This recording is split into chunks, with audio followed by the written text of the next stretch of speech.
같이 죽은 사람들을 누구라고 불렀더라? 사육신. 그렇지. 사육신. 평상문은 사육신.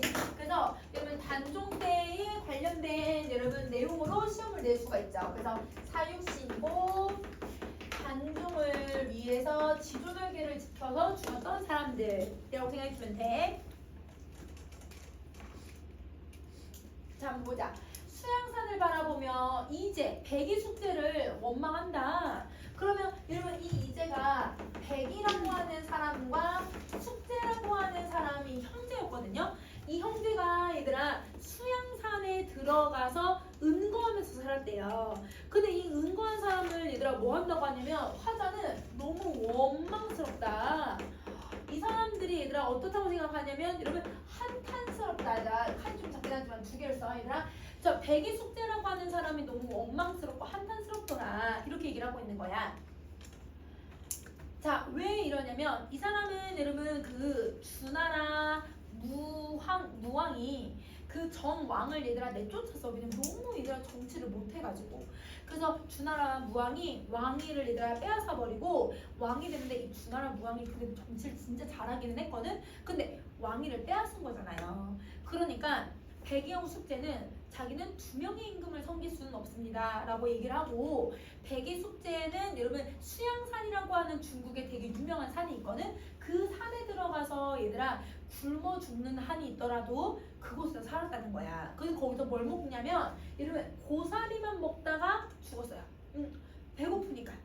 그러면 우리가 생각했을 때 이 사람은 여러분 누구라고 생각하냐면 지조절개 대명사라고 생각하잖아요. 임금님에 대한 충성심으로는 최고 이렇게 생각을 하는데, 이 사람을 얘들아 원망한다라고 생각을 하고 있다는 건 당시의 가치관과는 반대로 특이하게 생각을 하고 있었던 거야. 그러면 여러분 백의 숙제에 대한 보편적 평가는 어떤 평가를 가지고 있냐면, 사람들은 여러분 이제 지조의 대명사 이렇게 생각을 했거든요. 자, 여러분 보편적 평가가 지조의 대명사인데 그거를 여러분 원망하고 한탄한다고 했으니까 여러분 화자는 여러분 어떤 평가를 하고 있냐면 화자의 평가가 여러분 보편성과는 좀 멀리 있는 특수한 생각을 가지게 되는 거지. 특수성을 띠고 있는 거야. 그러면 왜 원망한다고 했을까? 한번 봐보자. 줄여 죽어진들 채미 고사리 캐먹는 게 그걸 가능했던 것인가? 굶어 죽는 한이 있어도 고사리 캐먹기를 하지 말아야 되지 않나? 이렇게 생각을 하는 거야. 그럼 봐봐. 여러분 굶주리다 할 때 줄이다가 어떤 건지 알아? 얘들아 굶다는 안 먹는 거고 줄이다가 뭐야? 줄이다.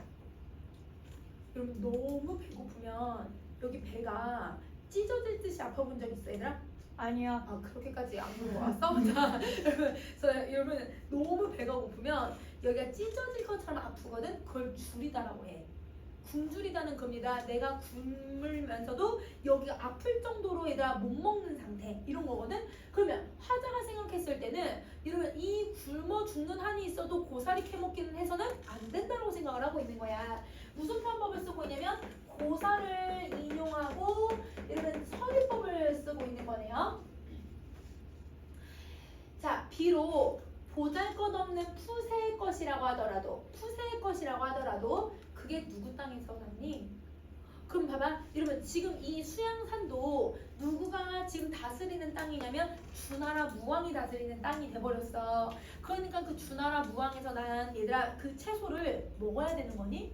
먹지 말아야지 이렇게 생각을 하는 거야. 그러면 화자는 이러면 세조가 얘들아 왕위에 올라가고 나서 이 조선에서 이러면 단종이 없으니까 그 얘들아 세조가 다스리는 땅에서 나는 물건은 절대 먹지 않겠다 이렇게 다짐을 하는 거랑 똑같은 거야. 그러면 여러분 자기는 아무것도 안 먹을 건데 너네는 먹었네? 너네가 너무 원통하다 이렇게 얘기를 하고 있는 거예요. 그래서 두 사람을 비교해버리는 거죠. 백의 숙제하고 자기를 비교하면서 얘기를 하고 있는 거야. 자, 그러면 고사를 인용한 이유는 여러분 자신의 지조랑 절개를 강조하기 위해서 의도를 썼구나 이렇게 생각해주면 돼. 그러니까 쉽게 말하면 정말 뛰어난 지조절개의 대명사를 비판함으로써 자기의 지조절개가 더 높다라고 얘기를 해버리는 효과예요. 그러니까 사육신의 얘들아 이 지조절개는 이 정도나 높다 이렇게 얘기를 하고 있는 거야. 그러면 그러면 여러분 옆에 선생님이랑 중의법을 한번 보자. 네모 표시되어 있는 애들이 중의법을 쓰고 있는 거라서 여러분 이 베개 숙제랑 화자의 입장을 각각 정리할 수 있어야 돼요. 한번 볼게요. 자, 여러분 네모 표시된 건 두 가지씩 뜻을 가지고 있으니까 우선은 중의법을 쓰고 있다. 자, 여러분 수양산이라고 하는 게 고사에서는 백이숙세가 절이를 지킨 곳이지만 여러분 이 수양산은 여러분 화자가 생각했을 때는 수양대군이 다스리는 땅, 즉 여러분 수양대군 세조의 땅이라고 생각을 하는 거예요. 그러면 백이숙제는 여러분 고사리를 캐먹었다고 하는데 근데 여러분 화자가 생각했을 땐 고사리 캐먹는 건 뭐랑 똑같냐면 수양대군에게 녹봉을 받는 거랑 똑같다고 생각을 하는 거야. 봉급을 받는 거랑 똑같은 거지. 그러니까 이걸 해서는 안 된다. 즉 푸세의 것인들, 이런 보잘것없는 것인들은 고살이라고 하는 의미도 있지만 녹봉의 의미도 가지고 있는 거네요. 그 사소한 돈 때문에 지조절개를 버려야 되겠니? 이렇게 비판을 하는 거야. 자, 그 누구 땅에 났니? 라고 하는 건 여러분 주나라 무왕 땅에 났다고 하는데 그거를 여러분 이게 성산문의 입장에서 설명한다면 수양대군의 땅에서 난 건 절대 먹지 않겠다. 즉 세조의 땅에서 난 건 먹지 않겠다라고 하는 자신의 절개를 표현하고 있는 작품인 거예요. 그래서 중의법이랑 고사를 인용해서 자기를 비교해서 이러면 자기가 더 얘들아 지조절개가 높다라는 걸 강조하고 있다. 이렇게 생각해주면 될 것 같아. 자, 그러면 여러분 넘어가서 여러분 개랑이라고 하는 작가의 작품도 한번 봐볼게요. 자, 여러분 개랑은 어떤 사람이냐면 여러분 우리 기생이잖아. 그러면 여러분 기생들은 대부분 주제가 뭐가 나왔었는지 혹시 기억날까 얘들아? 사랑 아니면 이별. 그러면 사랑과 이별에 대해서 얘기하는지 한번 봐보자. 이화는 여러분 무슨 꽃을 이화라고 하더라? 백꽃, 그치? 그러면 백꽃은 여러분 먹는 백, 그 백꽃은 여러분 언제 피는 애예요? 봄에 펴요. 그러니까 여러분 계절적 시효가 들어가는 거죠. 봄이에요, 봄. 그래서 계절적인 이미지를 사용을 하고 있는 거고, 그 다음에 여러분 이 이화가 흩뿌려질 때라는 뜻이야. 그러면 꽃잎이 떨어질 때라는 뜻이거든. 꽃잎이 떨어지면 우리가 무슨 이미지로 느낄 수 있어, 얘들아? 그거 시각적인 이미지로 느낄 수 있어. 그래서 여러분 시각적인 이미지랑 하강의 이미지를 사용을 하는 거예요. 그래서 계절적 이미지랑 시각적 이미지랑 하강적 이미지를 사용을 하고 있다. 근데 그러면 누구도 그러냐면 아래도 마찬가지야. 추풍낙엽에 저도 나를 생각할까 할 때 추풍낙엽도 여러분 이게 계절이 뭘 나타내줘 얘들아? 낙엽이니까 가을. 근데 여러분 바람에 낙엽이 떨어진대. 무슨 이미지가 생겨? 하강의 이미지 생기지. 낙엽 떨어지는 거 내가 보잖아. 시각적 이미지를 쓰는 거야. 그러면 여기 선생님이 얘들 음영 표시해 놓은 애들이 바로 이 모든의 이미지를 가지고 있다고 생각해주면 돼. 그러면 이 이미지를 왜 썼냐? 이 이미지를 통해서 화자가 슬프다라는 것, 애상감을 부각을 시키는 거야.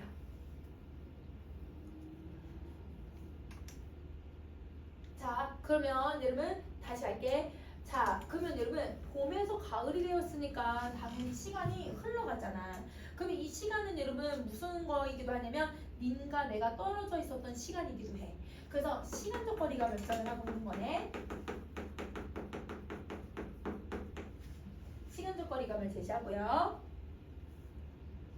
자, 천리의 외로운 꿈만 왔다 갔다 하는구나.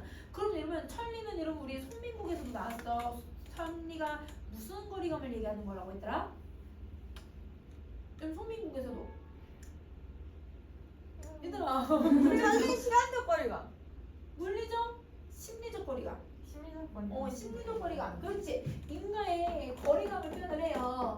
여러분 이 부분은 여러분 그 송민국이랑도 비교해서 문제 낼 수 있죠. 그래서 요거는 진짜 물리적으로 떨어진 거리를 얘기할 수도 있지만 심리적으로 우리는 천리나 떨어져 있어서 내가 꿈에서만 님을 만나고 있다. 이걸 표현을 하고 있는 거야. 그러면 여러분 꿈이라고 하는 공간은 여러분 송민국에서는 님을 만났어 못 만났어? 만났죠. 님을 만났지만 말을 다 했어요 못했어요? 못하고 이게 일시적으로만 해소가 되는 거라고 했잖아. 근데 여러분 얘도 그 외로움 때문에 꿈에서라도 님을 만나야 되는 거야. 그러니까 이 꿈은 화자가 얼마나 화자를 님을 그리워하고 있는지 그 그리움의 마음을 표현을 해주고 있는 거다. 이렇게 생각해주면 돼요. 자, 그럼 여러분 옆에 날개에 화자의 상황을 한번 살펴보자. 인과가 뭘 했을까? 이별. 그렇지. 인과의 이별로 인해서 화자는 여러분 이임의 부재를 느끼고 있는 상황이에요.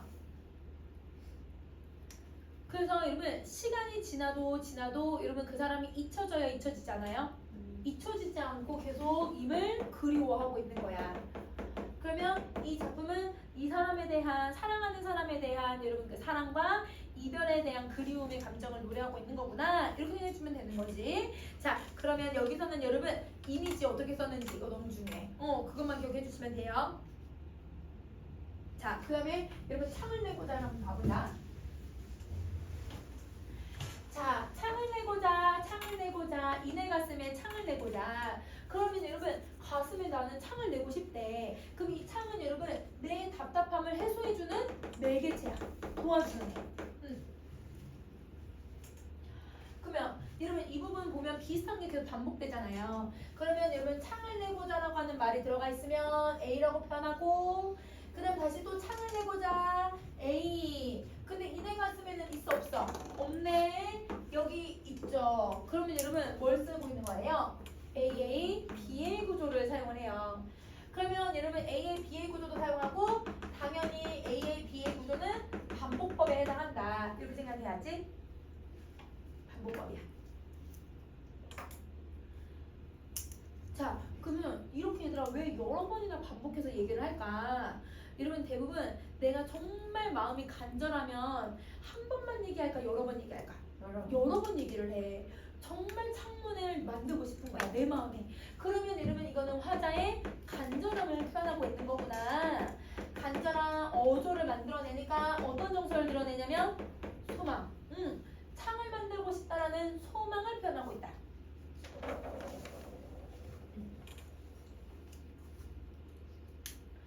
자, 그 다음에 다시 할게요. 고모장지, 세살장지, 들장지, 열장지라고 되어 있죠. 여러분 저게 장지문들의 종류를 얘기하는 건데 옛날에는 여러분 이렇게 문이 있으면 여기에 얘들아 뭘 하냐면 창호지나 얘들 한지를 붙이잖아. 그럼 그 한지가 퍼덕퍼덕 하지 않게 여기다가 얘가 대나무 살들을 이렇게 해서 이렇게 문틀 이런 식으로 만들어주거든. 무늬를 만들어주는데 이렇게 얘들아 십자 형태로 되어 있는 애들도 있었고 어떤 애들은 뭐 이런 식으로 이렇게 육각형을 만들어주는 애들도 있었을 거고 X자로 이렇게 글자 만드는 애들도 있겠지. 이게 저 장지문의 종류들이야. 그래서 여러분 이 살의 무늬에 따라서 고모장지도 불리고 들장지라고도 하고 세살장지라고도 불리고 열장지라고 불러. 그러면 여러분은 열장지가 뭐냐 이런 개념을 알 게 아니라 장지문들의 종류를 열거시키고 있구나 이것만 기억하면 되는 거야. 자 그리고 암돌저기 수돌저기는 여러분이 문이잖아요. 그럼 문이 열고 닫으려면 뭘 해야 되냐면 고정되는 부분이 하나가 있고 열려야 되는 부분이 있는 거잖아. 그럼 여기 고정하기 위해서 얘들아 여기에 경첩을 붙이거든. 요거지 요거를 붙이면 여러분 고정을 할 수 있게 만들어주는 거지. 그러면 암돌저기 수돌저기는 여러분 경첩이라고 생각하시면 되고요. 그 다음에 배목걸쇠는 여러분 이렇게 문을 손으로 잡아당기는 부분이 필요하잖아. 그 잡아당기는 부분과 여기 얘들아 못 들어오게 막는 자물쇠가 있었거든 얘들아. 그러면 그 자물쇠를 배목걸쇠라고 부르는 거야. 그러면 여러분 배목걸쇠도 문을 만드는 여러분 하나의 종류고 이 암돌저기 수돌저기도 여러분 장지문에 쓰이고 있는 어떤 여러분 도구, 부분, 요소 중에 하나잖아. 그러면 쓰인 재료들을 열거하고 있구나. 그러면 또 이 암돌저기 수돌저기를 만들어내려면 뭘 하냐면 뚝딱뚝딱 망치로 얘들아 두드려야 되잖아요. 그 망치가 바로 장돌이라고 얘기하는 거예요. 그러면 그 장돌이를 어떻게 박아 얘들아? 뚝딱 박을 거래. 그럼 이 뚝딱이 얘들아 뭘 쓰고 있는 거야? 음성상징어. 그렇지. 음성상징어를 만들어야 해요. 자, 그 다음에 얘들아 음성상징어 사용을 하니까 좀 더 여러분 어떤 걸 만들어내냐면 생동감을 만들어낼 거고 이런 생동감 때문에 이 작품에서는 여러분 뭘 드러내냐면 이런 게 해학성이야. 우리는 웃음을 유발되진 않지만 옛날 사람들은 이런 요소들을 가지고서 웃음을 유발하는 방식들을 만들어냈었다. 이렇게 생각해 주시면 돼요. 자, 그 다음에 이내 가슴에 창을 내고자. 여러분 이 구절은 위에랑 똑같지 않아 얘들아? 아예 반복해버리지. 그래서 선생님 반복은 위에 써버렸으니까 내가 반복으로 쓰고 있다고 생각해줘. 왜 반복을 한다고? 나의 소망을 드러내려고. 반복을 하는 건 내 소망이야 얘들아. 정말 창문을 만들고 싶은 거야. 이따가 얘들아 하가 혹시 무슨 뜻이었는지 기억날까? 많이 하용줍사 할 때 많이 이러면 많이 답답할 때면 열고 닫아볼까 한다. 그럼 이러면 열고 닫는 행위는 여러분 내 답답함을 해소하는 행위인 거야. 그러면 창을 내고자 하는 여러분 뭘 제시한 거예요? 이유를 제시한 거네요. 그러면 여러분 그 이유는 여러분 답답함을 해소하기 위해서다. 이렇게 정리해주면 돼. 그러면 여러분 표현법을 한번 보자. 여러분 마음에 창문 만들 수 있어요 없어요? 못 만들죠. 시인이 불가능한 상황을 설정을 해버린 거야. 그러면 여러분 여기에 불가능한 상황을 설정하는 표현법을 사용을 했고, 또한 여러분 시인이 의도해서 여러분 바꿔버린 거예요. 시인이 이렇게 의도해서 바꾸는 걸 여러분 우리는 뭐라고 부르냐면 주관적 변용이라고 해요. 여러분 혹시 우리 1학년 때 동지딸 기나긴말 했던 거 혹시 기억나 얘들아? 그 동지딸 기나긴방도 주관적 변용을 사용을 하거든. 왜냐면 시간을 잘라버리잖아. 그러니까 시인이 마음대로 변형을 시키는 걸 얘기를 해. 과학적인 내용이 아닌 것들. 자, 이렇게 표현법이 들어가고요. 자, 그 다음에 이 답답한 마음을 그럼 뭐에다 비유를 했을까? 본문에 나오진 않지만 상식적으로 창문을 만들겠대. 근데 창문은 어디에다가 얘들아 만드는 거야? 이런 방에다 만드는 거 아니야? 이 방이 너무 답답하니까 창문을 만들겠다고 얘기를 한 거예요. 그러면 여러분 답답한 마음을 뭐에다 비유한 거야? 창문 없는 방에다 비유를 한 거야.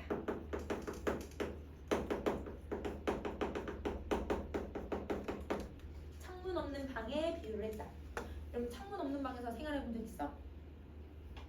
선생님은 옛날에 그 임용 준비할 때 그 고시원에서 돈 좀 아껴보겠다고 5만 원 차이 나거든? 5만 원에서 한 7만 원 정도 차이 난대요.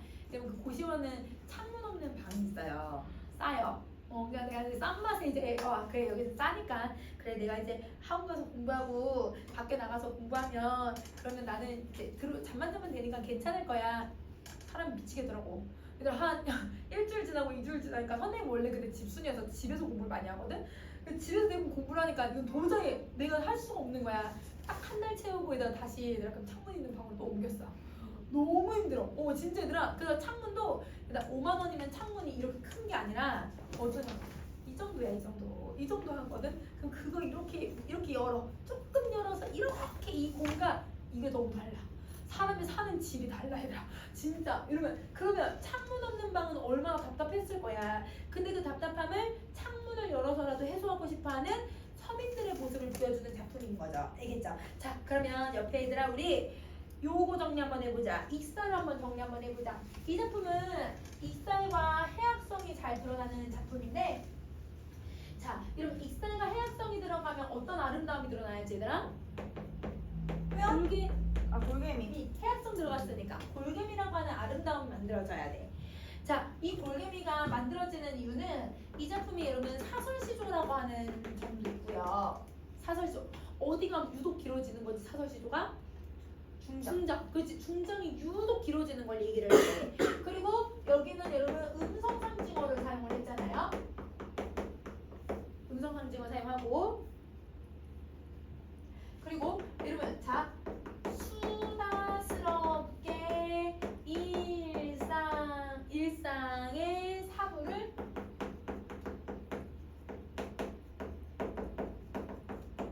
열거를 해버려요. 그러면 여러분 이거를 그 개그는 반복이야. 여러분 개그는 여러분 어떤 대상들을 따다다다다다다 나열하면서도 얘들아 개그를 만들어낼 수 있어. 여러분 웃기는 요소들이 여러 개 있거든. 그 중에서 여러분 여기서는 이런 여러분 음성상징어나 수다스럽게 사부를 열거하는 거 이런 것들을 통해서 드러내고 있다. 이렇게 생각해 주시면 되고, 여러분 가슴에 창문을 만들겠다라는 건 여러분 특이한 생각이잖아요. 그래서 여기서는 참신한 발상을 통해서 여러분 주제를 형성하고 있다. 이렇게 생각해 주면 돼. 문제 풀다 보면 계속 참신한 발상이라는 말 많이 나올 거야. 이렇게 생각해 주면 돼.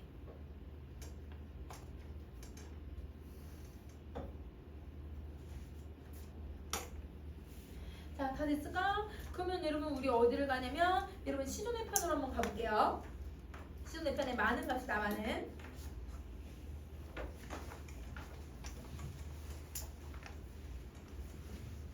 자, 여러분 많은 여러분 지금 제목을 보면 뭐가 가득하다라고 하는 걸 얘기하는 거야. 금이 가득하다. 그렇지? 그러면 이미 제목에 자연에 대한 만족감이 들어가 있는 거야. 자연에 대해서 어떻게 생각하고 있는지를 볼 건데, 자, 이러면 오른쪽에 날개 부분을 보시면 네모 표시 선생님이 해놓은 애들은 여러분 다 화자가 소박한 삶을 추구하는 거. 이렇게 생각해 주시면 되고, 근데 여러분 동그라미 표시하고 있는 애들은 여러분 자연의 삶을 얘기를 해요. 자연의 삶. 자, 그 다음에 세모 표시한 애들은 여러분 속세의 가치를 얘기하는 거야. 그래서 속세의 삶을 얘기하는 거지. 자, 그래서 요거 가지고서 작품을 이제 해석을 해볼게. 자, 여러분 우선 1수 산수간 바위 아래 띠집을 짓노라 하니, 자, 여러분 산수간에 동그라미 표시되어 있으니까 쟤는 무슨 삶을 얘기해야 되는 거야? 자연을 얘기하고 있는 거네. 근데 여러분 자연은 산도 있고 물도 있고 강도 있고 호수도 있고 이런 바위도 있고 절벽도 있고 종류가 되게 많은데, 산과 물이라고 하는 일부를 가지고서 뭐 하고 있냐면 자연 전체를 표현하는 거야. 이거 무슨 표현법이야? 대유야. 그렇지. 그래서 여기는 대유의 방식을 쓰고 있는 거예요. 자연의 삶을 대유법으로 제시한다. 자, 바위 아래 띠집을 짓노라 하니, 여러분 띠집은 초가집이야. 그러니까 여러분 초가집이니까 소박한 삶을 드러낸다. 소박한 삶을 드러낸다. 자, 그 다음에 그거를 모르는, 소박한 삶과 자연의 즐거움을 모르는 남들은 나를 비웃는다 하지만, 그러면 여러분 이 모르는 사람들은 자연의 가치를 모르고 띠집을 이들아 가치를 모르는 사람들이잖아요. 그 사람들이 누군 거예요? 속세에 살고 있는 사람들인 거예요. 그러면 여러분 이 속세에 사는 사람들은 나를 비웃어. 그런데 나는 괜찮다 이렇게 얘기를 하고 있는 거지. 그러면 우선 여러분 자연과 속세가 뭐가 돼야 돼? 대조. 그렇지, 대조법을 쓰고 있는 거야. 자, 어리석고 시골뜨기의 뜻에는 내 분수라고 생각한다. 여러분 여기서 어리석고 시골뜨기가 누굴까요? 나. 그렇지. 화자야. 그래서 여러분 여기는 화자 자신을 여러분 겸손하게 말하는 방식을 쓰고 있다. 그러면 여러분 자연에서 자기는 자연에 얘들아 이런 소박한 집을 짓더라도 난 괜찮아. 난 소박하게 살아도 괜찮아. 가난해도 괜찮아. 안빈낙도를 가지고 있고, 그리고 그 속에서 여러분 나는 자기의 분수, 분수를 알고 있다고 얘기하잖아요. 안분지족의 태도를 가지고 있다. 이렇게 정리해주면 되는 거야. 안빈낙도와 안분지족. 그럼 여러분 1수는 여러분 안빈낙도 안분지족 드러내려고 무슨 표현법을 두드러지게 쓴 거야? 대조. 그렇지. 이걸 쓰고 있다고 생각해주면 돼. 자, 그 다음에 여러분 우리 2수도 가볼게요. 보리밥 풋나물을 알맞게 먹은 후에, 여러분 보리밥 여러분 쌀밥도 아니고 풋나물 고기 반찬도 없네. 이거 무슨 삶을 얘기한다고? 소박한 삶. 그치? 그러면 그 소박한 삶을 알맞게 먹은 후에 바위끝 물가에서 나는 실컷 놀고 싶어. 자연에서 놀고 싶어 해. 그러면 여러분 이거는 자연을 여러분 화자는 긍정적인 공간이라고 생각을 하고 있구나. 근데 그 남아있는 연함은, 여러분 연함은이 무슨 뜻이냐면 다르다라는 뜻이거든요. 그 남은 다른 일들을 나는 부러워하겠니? 이러면 나는 이미 즐기고 있는데 다른 걸 부러워할 게 있을까요? 부러워할 게 없겠죠. 그러면 여러분 부러워하지 않는다라는 답이 나왔으니까 서리. 그러면 서리법을 통해서 여러분 자기는 저 그 남은 연함은 것들을 추구할까요? 추구하지 않을까요? 추구하지 않겠다라는 자신의 의지를 표현을 해주는 거야.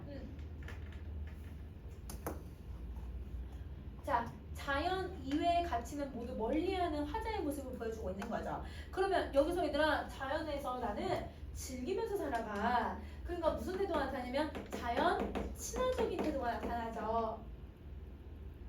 또 여기서도 얘들아 소박한 삶을 얘기를 했어. 아까 얘들아 소박한 삶 나오니까 안빈 낙도 나왔거든. 이렇게 정리해 주시면 돼요. 그러면 여기도 여러분 요거 두 개가 뭐가 돼야 될까? 무슨 표현법이어야 될까?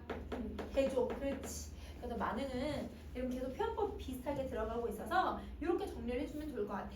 자, 그 다음에 여러분 우리 사수 한번 가볼게. 자, 누군가는 삼공도건. 이거 도건이 무슨 뜻이더라? 뭐뭐보다, 그치? 자, 그러면 누군가는 삼공보다 낫대요. 그러면 여러분 여기서 누군가의 생각. 이거는 얘는 자연과 삼공이 있으면 자연이 훨씬 더 좋다. 이건 누군가의 생각.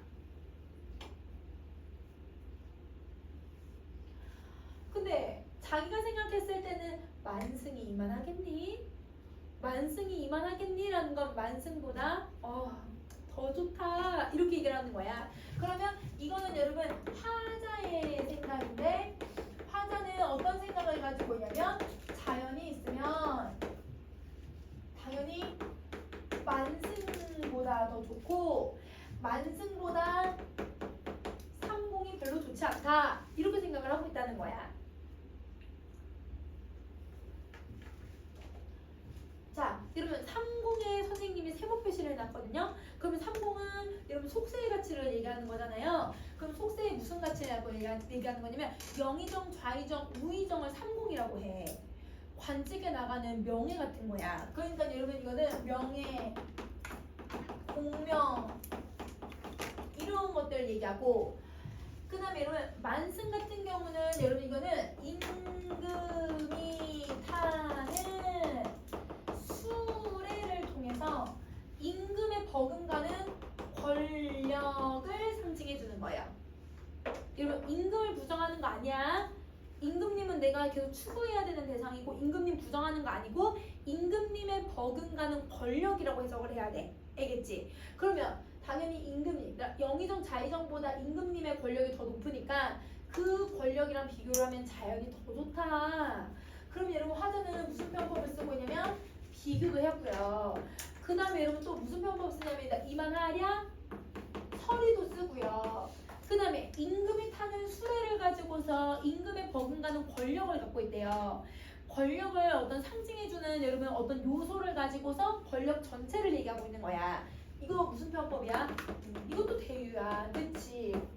이것도 대유야. 자, 이제 와서 생각을 해보니 소유부 허유가 정말 야같더라. 자, 여러분 소부허유는 여러분 고사에 나오는 사람들인데 이 고사 이 사람은 얘가 뭐의 대명사냐면 여러분 속세를 멀리하고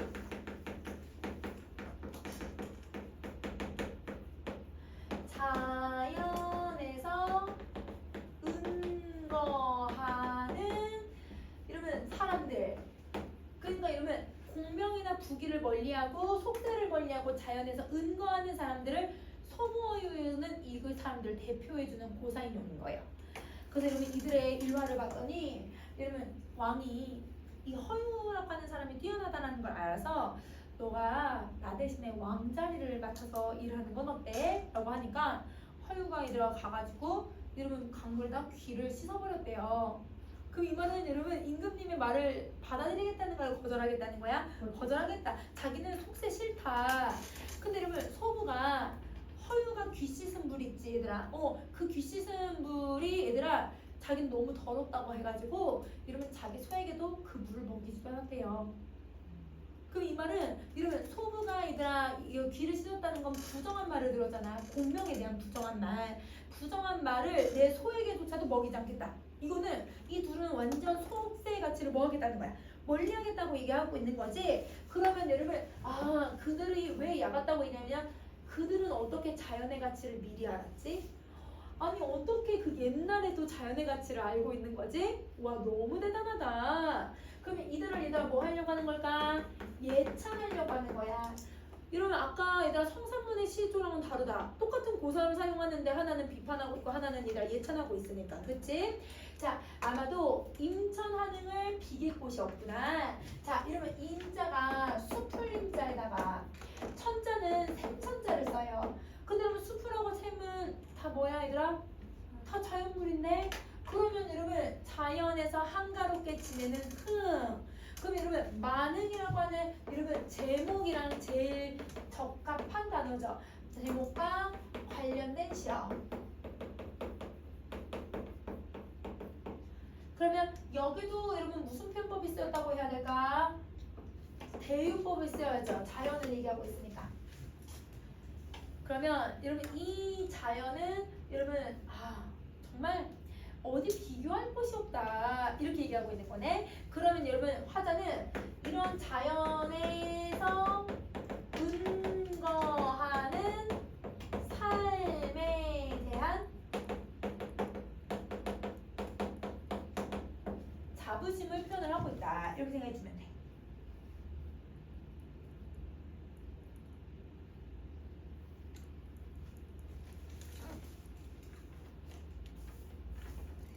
오케이. 자, 그러면 여러분 정리 다 하셨으면 다음 페이지로 가세요.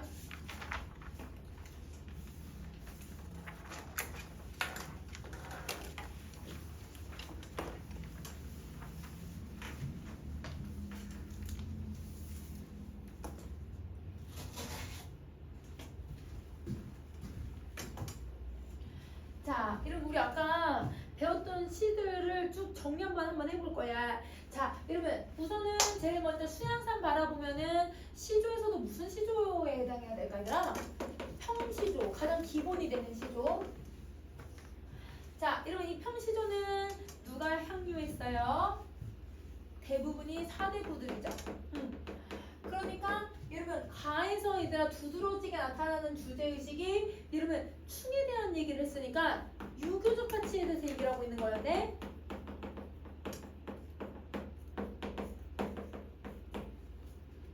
이걸 얘기하고 자, 그 다음에 이화호 흩뿌릴 때를 보시면 여러분 이거 시조 형식이 뭐예요? 가장 평범한 평시조의 형식을 가지고 있죠. 그래서 여러분 기생들도 여러분 평시조를 두드러지게 썼다고 생각을 해주면 돼. 근데 여러분 기생들은 주제가 뭐뭐 나온다고 했더라? 사랑과 이별에 대해서 얘기하니까 그거 그대로 나오네. 사랑과 이별에 대해서 얘기한다.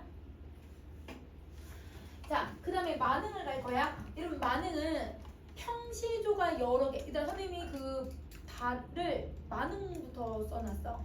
만흥을 봐야 돼. 자, 여러분 다는 만흥인데요. 만흥은 평시조가 6수로 되어 있는 무슨 시조예요? 연시조. 연으로 구분되는 걸 연시조라고 하죠. 연시조. 그러면 이 연시조들도 평시조니까 누구가 지금 향유를 하고 있냐면 사대부들이 향유를 해요. 그러면 여러분 사대부들은 여러분 어떤 주제를 여기서 표현을 하고 있냐면 유교는 여기 가에 나왔으니까 여기는 자연이지.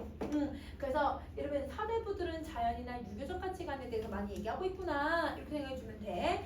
자, 그 다음에 여러분 라를 가자. 여러분 라는 여기다 쓸게. 여러분 라가 창을 내고자인데 창을 내고자는 여러분 시조가 무슨 시조예요? 사설시조예요. 중장이 길어지는 사설시조. 그러면 여러분 그 향유층을 생각을 해봤더니 이름이 없어. 이름 없는 사람들은 평민인데 그치? 작자미상은 평민이죠. 자, 이런 평민들은 어떤 주제를 많이 썼냐면 일상이나 사랑이나 이별이나 아니면 현실을 비판하는 내용을 많이 쓰는데 여러분 여기 있는 창을 내고자 하는 이 4개 중에 어떤 주제가 제일 많이 쓰인 걸까? 일상이야. 맞아. 일상의 답답함. 일상에서 내가 느끼는 감정을 두드러지게 표현하고 있다고 생각해주면 돼.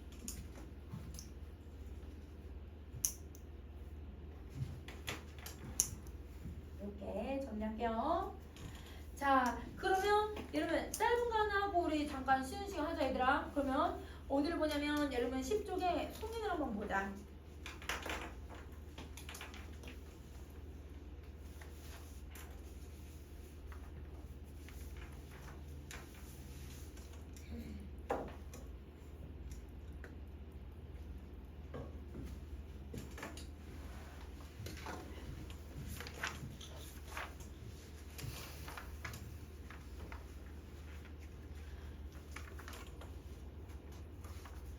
그러면 총 몇 줄로 되어 있어요?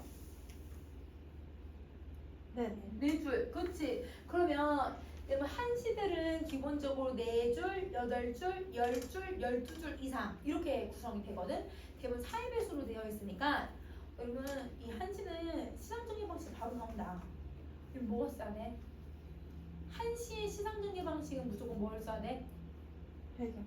기, 네 개잖아. 기승전결이야. 맞아. 이러면 아까 봐봐. 4줄이나 8줄이나 10줄이나 12줄을 쓴다고 했잖아. 12줄 이상이 나온다고 했잖아. 대부분 다 4의 배수들이어서 기승전결을 무조건 써요. 그래서 이런 여기에 맨 앞에다가 얘가 기, 얘가 승, 그 다음에 전, 결,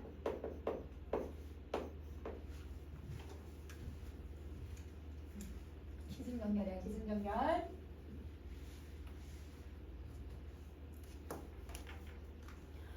그러면 정지상은 여러분 사실 송인 문학한 사람들은 송인이 유명하지만 여러분 역사 시간에 정지상 배웠을 텐데 뭐 할 때 배웠어? 요청의 난이 왜 일어났지? 요청의 난이 왜 일어났어? 요청이 빡쳐서. 그 수도를 어디로 옮겼어? 수도를 송인으로 옮겼나 보다. 개성. 내가 그 서경천도 운동이라고. 이사경하면서. 맞아요. 그때 정지상도 여러분 거기에 같이 들어가 있었는데 정지상은 여러분 임금님이 너무 아꼈어. 왜냐면 이 사람 진짜 천재였거든. 진짜 천재기도 했고 글을 너무 잘 쓰는 거야. 근데 옛날 고려 시대 때는 임금님이랑 잔치를 이렇게 하잖아. 연회 같은 걸 열면 옛날에는 여러분 이제 이 문인들이 나와서 시한수식을 읊어야 했었대요. 그러니까 임금님도 시를 읽고 자기도 시를 그 자리에서 즉흥으로 많이 지었는데 정지상이 시를 쓰면 있잖아 사람들이 다 뿅 가는 거야. 너무 잘 쓰는 거야. 근데 이러면 다 같이 이렇게 연애를 하면 당연히 누가 제일 인기가 많겠어? 이 정지상이 인기가 많겠지. 근데 이제 이 사람한테 얘들아 라이벌이 한 명 있었거든. 김부식이에요. 여러분 김부식이 삼국사기를 쓴 사람이잖아. 김부식은 여러분 정말 여러분 이 정지상처럼 글을 쓰고는 싶은데 아무리 노력해도 그 천부적인 재능이 안 나오는 거야. 당연히 얘들아 정지상은 천재고 이 사람은 노력을 했거든. 그러니까 자기는 글을 못 쓰겠는 거야. 그러니까 항상 여러분 임금님이 둘이 라이벌이고 나이도 비슷하고 둘 다 얘들아 공부하는 것도 되게 비슷하고 이렇게 출신도 비슷하고 막 이러니까 임금님이 둘을 계속 비교를 많이 했던 거야. 그러니까 당연히 김부식이 어때 얘들아? 속으로 정지상에 대한 앙심을 부르는 거야. 그래서 너 한번 두고 보자. 너 지금은 웃고 있지만 나중엔 내가 이런다. 내가 다 너 가만두지 않는다. 근데 여러분 서경천도 운동을 하면서 이자겸이랑 묘청이랑 막 난을 일으키는 거예요. 그러니까 여러분 정지상은 사실 같이 뜻을 합치기는 했지만 그들이랑은 뭐는 아니거든. 근데 그래서 임금님이 얘 제주도 너무 아깝고 하니까 살려주자라고 했는데 김부식이 무조건 죽여야 된다고 해서 그 자리에서 그냥 죽여버렸어요. 자기 그 라이벌을 그냥 처리를 해버린 거지. 근데 여러분 얼마 안 있어서 김부식이 화장실을 갔는데 그건 이제 야사에 나오는 내용이거든. 화장실에 갔는데 얘들아 정지상이 귀신으로 나타나가지고는 너 아무리 노력을 해도 절대 내 명성을 따라올 수 없을 거야. 너 내가 날 죽이니까 마음 편하냐? 뭐 이러면서 막 얘들아 귀신이 되어서 나타난 거래. 그래서 그 똥방에서 얘들아 기절했대요. 화장실 옛날에는 푸세식이었잖아. 그 기절했으니까 어떻게 됐을까 아마 빠지지 않았을까? 그래서 여러분 그런 야사가 있을 정도로 둘이 라이벌 관계가 엄청 심했어. 그러니까 정지상은 이렇게 짧은 시를 한 편을 써도 얘들아 지금까지 얘들아 여기 남아있잖아. 김부식은 우리는 뭘로만 봐? 그냥 역사책으로만 보잖아. 그 사람은 진짜 역사적인 사실적인 내용만 글을 썼거든요. 그러면 여기서도 어떤 문학성이 많이 들어가고 있는지를 찾아내실 수 있어야 돼요. 자 가보자. 비겐 긴 두 개의 풀빛이 고아 오는데 이러면 비가 오면 봄하고 여름에 얘들아 풀들과 나무가 그냥 쑥쑥쑥쑥 자라요. 그러니까 얘들아 풀색 나무색들이 푸릇푸릇푸릇 너무 예쁘겠지. 그러면 여러분 이게 무슨 배경이냐면 여러분 지금 공간적 배경을 제시해봐. 이 공간적 배경을 딱 제시해주고 여러분 풀빛이 푸릇푸릇푸릇푸릇 얘들아 자라는 모습을 보여주고 있으니까 무슨 이미지를 쓰고 있는 거야? 시각적 이미지를 쓰는 거야. 색채라고 해도 써도 되지. 그치? 그 시각적 이미지를 사용을 하고. 자, 여러분 이렇게 자연이 너무 예쁜데 남포에서 나는 님을 보내면서 슬픈 노래를 부르고 있구나. 그럼 여러분 얘는 너무 예쁜데 남포는 이별의 공간이거든요. 포구. 나는 님을 얘들아 배 띄워서 떠나보냈나 봐요. 그러면서 나는 님을 보내면서 슬퍼하고 있대. 근데 이 슬픈 노래를 부른다고 했으니까 무슨 이미지를 쓰는 거야? 청각적인 이미지를 써버리는 거지. 그러면 시각적인 이미지하고 이러면 청각적 이미지. 이거는 내 마음은 지금 슬퍼하고 있는데 자연 너무 예쁘잖아. 배경하고 내 심리하고 지금 같아야 달라요? 달라요. 대조가 돼버리는 거예요, 여러분. 자, 근데 여러분 자연물이 나랑 대조가 되면 여러분 이 자연물에게서 나의 그 외로움과 슬픔이 더 심화가 될까 아니면 더 얘들아 해소가 될까? 심화가 돼. 그러니까 여러분 얘가 대조되는 대상이기도 하고 환기가 되는 거야. 그러면 여러분 감정이 심해졌다고 생각해도 되지? 그러면 이 풀빛이 얘들아 무슨 역할을 하는 거냐면 객관적 상상물의 역할을 해야 되는 거예요. 객관적 상관물의 역할을 하고 있다.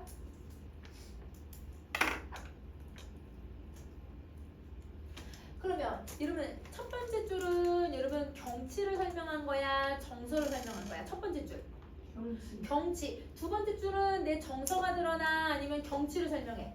정서. 그래서 여러분 첫 번째 행은 여러분 경치를 서술한다라고 해서 서경이라고 하는 내용이 들어간 거고, 두 번째 줄은 여러분 정서를 말한다라고 해서 서정의 내용이 들어가 있다고 생각해주면 돼. 알겠지? 근데 여러분 성경구조는 아니에요. 여기 또 다시 나올 거거든요. 성경구조는 뭐예요? 앞에가 다 경치고 뒤가 정서가 나와야 되잖아. 그치? 그건 아니야. 자, 그 다음에 다시 세 번째 전을 가자. 대동강 물이요 언제 마를까? 대동강 물은 언제 마를까? 해마다 이별의 눈물. 내가 눈물 한 방울 한 방울 한 방울을 더하다 보니 푸른 물을 보태니 마를 새가 없구나. 그러면 언제 마르리? 라고 질문했지만 답이 정해졌어. 마르지 않아요. 서리법이죠. 자, 그 다음에 여러분 무슨 지명을 썼냐면 대동강은 실제 공간이잖아. 실제 지명을 사용을 했으니까 당연히 사실성을 부여하지. 그런데 이 대동강 물이 얘들아 마르지 않는 이유는 뭐 때문이라고? 내 눈물 때문이라고. 그러면 이 대동강이 넘치면 넘칠수록 내가 눈물이 계속 나고 있다는 뜻인 거니까 이별의 정을 더욱 짙게 만들어주는 효과를 갖는 거구나. 물이 얘들아 메말랐다는 건 내가 눈물을 안 흘렸다는 뜻이야. 이 말에선. 근데 여러분 대동강 물이 계속 넘쳐난다는 건 내가 맨날 울고 있다는 뜻이잖아요. 그러니까 이별의 정을 더 짙게 만든다. 이렇게 생각해주면 돼. 자, 여러분 결을 갈게. 자, 해마다 이별의 눈물을 볼 테니. 자, 여러분 여기서 무슨 표현법이 쓰였는지 한번 봐보자. 여러분 진짜 눈물을 더하면 대동강이 안 만나요? 나 때문에? 아니죠. 어떻게 표현한 거야 얘들아? 너무 과장하게 표현했어. 자, 그 다음에 해마다 이별의 눈물 푸른 물을 보태니 언제 마를까? 여러분 이게 여기 들어가는 게 맞아. 도치야. 맞아. 문장 순서가 여러분 이렇게 들어가야 돼. 여러분 돈의 난이라고 온점 찍어놓긴 했는데 여러분 문장 끝난 거 아니야. 그래서 여러분 학교에서는 여러분 번역본을 나 뭐뭐 난이라고 해가지고 약간 문장 끝난 것처럼 표현을 하긴 했는데 문장 끝난 게 아니라 푸른 물 보태기 때문에 언제 마르리 이렇게 해석을 해줘야 돼. 알겠지? 도치법이에요. 자, 그 다음에 여러분 극대화된 여러분 뭘 보여주고 있냐면 과장법을 썼으니까 나의 그 이별의 정한이 대동강물만큼 이만큼 많다라고 해서 극대화를 시키고 있는 거야. 과장의 방식을 쓰고 있는 거죠. 자, 그러면 이렇게 얘들아 내 눈물로 대동강 물이 점점 깊어지고 있다는 건 이별로 인한 나의 정한의 깊이를 표현해주는 방식이다. 이렇게 생각해주면 돼. 그러면 여러분 세 번째 줄은 경치가 나왔어요? 정서가 나왔어요? 얘는 경치죠. 그러니까 여러분 경치를 말하는 부분이 들어갔으니까 전 부분은 적용이 돼야 되는 거고, 마지막은 여러분 내가 푸른 눈물을 얘들아 계속 보태고 있으니까 내 슬픔을 표현을 하고 있는 거잖아. 정서를 얘기를 해. 그래서 이 작품은 기승전결이라고 하는 시상전개 방식도 사용하지만 어떤 시상전개 방식도 쓰는 거야? 서경서정. 서경서정이 반복 구성을 갖고 있다. 이렇게 생각해.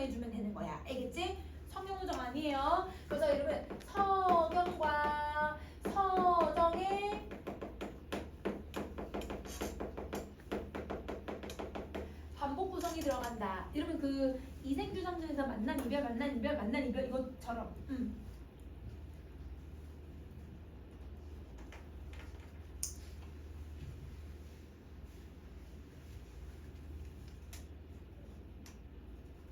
자, 그러면 이제 마지막 보자. 여러분 여기는 보편적으로 무슨 이미지를 많이 쓰냐면 물의 이미지를 많이 쓰네 얘들아. 그러면 이러면 첫 번째 줄에 물의 이미지 뭐가 나왔어? B. 그렇지. 그 다음에 세 번째 줄은 여러분 물의 이미지가 뭐가 나왔을까? 대동강물이 나왔어. 그럼 여러분 강물이 넘치면 넘칠수록 내 슬픔이 커진다는 뜻이었잖아. 그치? 그리고 네 번째 줄은 여러분 내가 뭘 했냐면 푸른 물이라고 하는 물을 제시를 했어요. 그러면 여기 B랑 대동강물이랑 푸른 물에다가 나의 눈물을 결합을 시키면 그래서 이별의 정안을 만들 수 있다고 생각해주면 돼. 알겠지? 그래서 이 작품은 여러분 이렇게 자연물과 인간의 모습을 대조해서 여러분 주제를 드러내고 있구나 이렇게 생각해 주시면 돼요. 네. 근데 대동강은 여러분 나랑 대조되는 거 아니야. 대동강이 깊어질수록 내 슬픔이 깊어지는 거니까 이거는 자연물과 내가 비슷하게 나타나고 있다고 생각을 해줘야지. 자, 그럼 우리 잠깐 쉬었다가 여러분 잠깐 볼게요. 그럼 대동강물을 맞아. 대조가 되진 않잖아. 얘가 대동강물이 어떤 설정을 하냐면 내가 눈물을 더한 만큼 얘가 안 마르지. 안 마르면 내 사랑, 내 이별도 계속 이만큼이 더 크다. 그만큼 내가 눈물을 많이 흘리고 있다. 내 슬픔을 표현하기 위해서 쓰는 과장도 표현인 거야. 근데 객관성 상담을 그 두 가지 있잖아. 자기랑 동일시. 동일시는 감정이입이어야 되잖아. 그러면 감정이입은 의의법을 써야 돼. 왜냐면 쟤도 슬픔을 느끼고 나도 슬픔을 느껴야지. 근데 그건 아니고 대조는 풀빛만 대조가 되고 쟤는 내가 과장해서 내 감정을 깊이를 표현하기 위해서 쓴 거야. 그 푸른 물을 보태라니 그 푸른 물을 색채. 책체에 들어가지, 그치? 응. 텍스트 준식 보세요.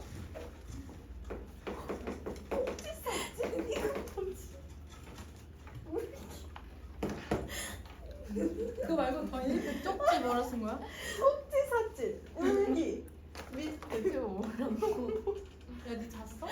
그 사이에 무슨 꿈을 그냥 잔거 아니야? 아니 이거 글씨 예쁘게 적어. 아니 눈 뜨고 누가 하다가 눈 뜨고 누가 하다가 이렇게 했거든? 오케이, 광이야. 아니 쉽게 쓰는 준식. 오케이. 아니 진짜 그냥 말도 여러분 쓰. 윤동주는 일제강점기 때 시를 쓴 작가죠. 그래서 광야랑 비교해서 문제 나올 수밖에 없어요. 그래서 일제강점기 때 작품들 한번 정리 한번 해보자. 창밖에 밤비가 속설거려 육첩방은 남의 나라. 자 여러분 근데 선생님 육첩방의 개념 먼저 설명할 거야. 육첩방은 여러분 지금 공간적 배경에 해당하는데 여러분 대부분 이게 다다미방이야. 다다미방. 자 그럼 여러분 다다미를 어디에서 쓰냐면 여러분 일본에서 쓰는 여러분 방식이거든요. 그러면 이 공간이 지금 우리나라를 얘기하고 있는 게 아니라 낯설고 부자연스러운 공간, 즉 일본을 얘기하고 있는 거야. 그러니까 여러분 이 공간은 긍정적 공간일까 부정적 공간일까? 긍정. 일본의 공간이니까 낯설음을 주고 나에게 얘들아 부자연스러운 공간이기 때문에 마이너스 공간이 돼야 되는 거야. 자, 그러니까 여러분 육첩방이 얘들아 부정적인 공간이기 때문에 그 육첩방에 있는 저 밤의 시간도 긍정의 시간일까 부정의 시간일까? 부정의 시간이야. 맞아요. 일본. 그럼 봐봐. 부정적인 현실에 부정적인 모습을 가지고 있는 거지. 그래서 이런 밤비가 부정적인 현실이 되는 거고요. 일제강점기를 상징하게 되는 거예요. 육첩방도 일제강점기를 상징을 해요. 그런데 이 두 시간과 공간은 여러분 부정적인 공간과 시간이기도 하지만 내가 어떻게 살아야 되는지 나는 어떤 존재인지 생각을 하는 시간과 공간이기도 하거든. 그러면 얘는 뭘 하는 거냐면 자기 성찰의 시간이자 자기 성찰의 공간이라고 생각을 해주면 돼. 자기 성찰의 시간, 자기 성찰의 공간. 그래서 여러분 밤이라고 해서 무조건 나쁘다는 뜻이 아니야. 유척방이라고 하는 공간이 있었기 때문에 그 이 시간이 부정적인 시간이라고 생각을 해주는 거야. 자 그럼 가자. 시인이란 슬픈 천명인 줄 알면서도 한 줄 시를 적어볼까. 자 이러면 시인이라고 하는 존재는 시적하자 자기를 얘기를 하는 표현이에요. 그런데 자기를 뭐라고 얘기하냐면 슬픈 하늘이 주신 운명을 가지고 있다고 얘기를 해. 자기의 운명이 슬프다라고 얘기를 하고 있는 거네 얘들아. 그치? 자 그럼 보자. 왜 슬픈지 볼게요. 부정적인 현실 속에서도 시를 써야 되는 운명이 슬프다고 생각을 하는 거예요. 이러면 자기가 할 수 있는 게 이 시 쓰는 일밖에 할 수가 없는 거야. 자기가 얘들아 뭐 저항을 하는 행동을 하는 것도 아니고 자기가 이러면 독립운동을 하는 것도 아니고 이 부정적인 시간과 공간에서 할 수 있는 건 시를 써야 되는 사실. 이거밖에 할 수 없다라는 게 이러면 너무 무기력하고 이거밖에 할 수 없다라는 걸 슬프다고 생각을 하는 거야. 이걸 여러분 다른 말로 소명의식이라고도 해. 자 여러분 소명의식이 뭐냐면 정말 인생에서 내가 꼭 수행해야 하는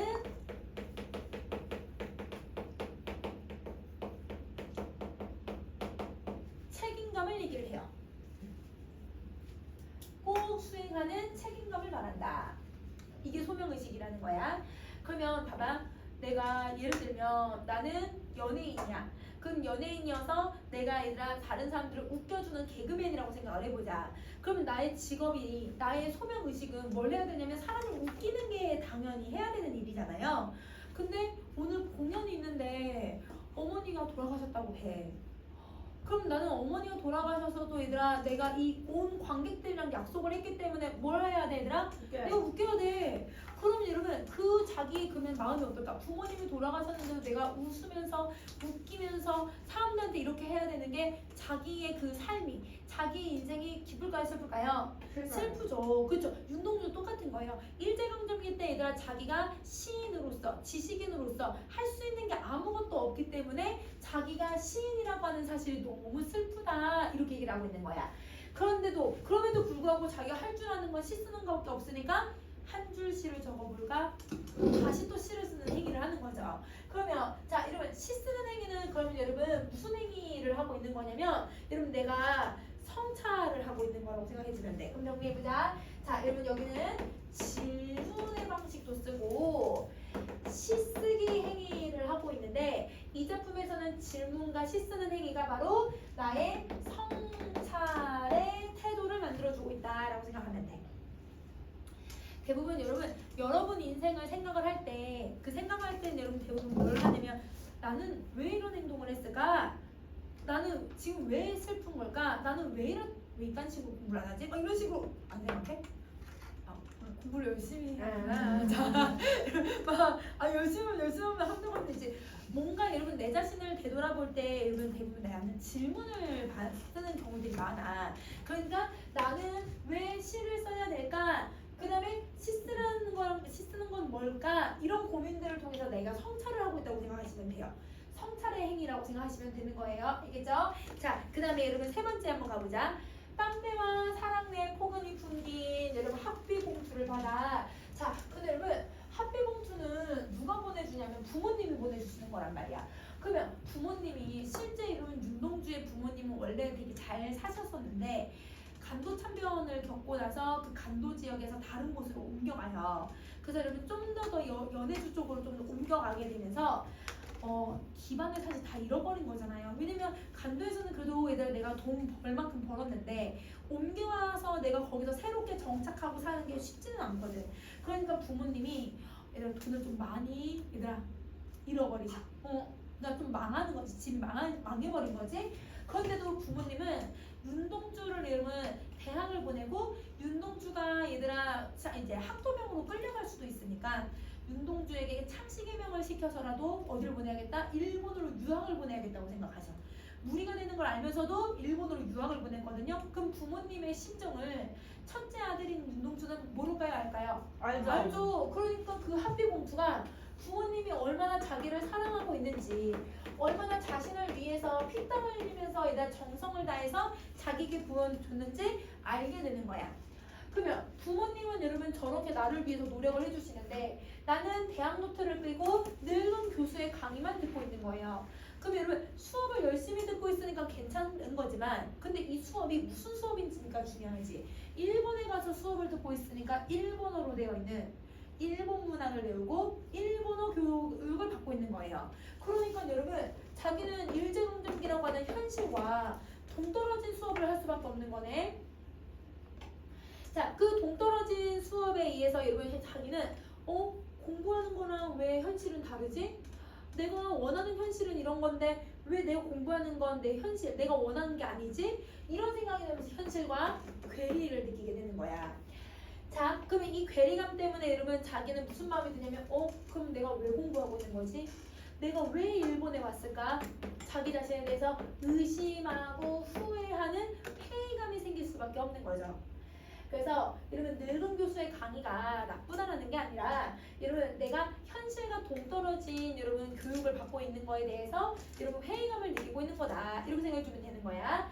자, 그 다음에 또 여러분 늙은 교수의 강의 조금 더 정리 한번 해보면 자기는 여러분 일제강점기 때 얘들아 뭘 하고 있어? 그래 나는 일제강점기 때 슬픈 천명을 듣고 있어 시 쓰는 거밖에 못해 이렇게 얘기를 하면서 뭔가 얘들아 저항적인 행동이나 극복해보려고 하는 행동을 하는 게 아니라 계속 그냥 공부만 하러 가는 거예요.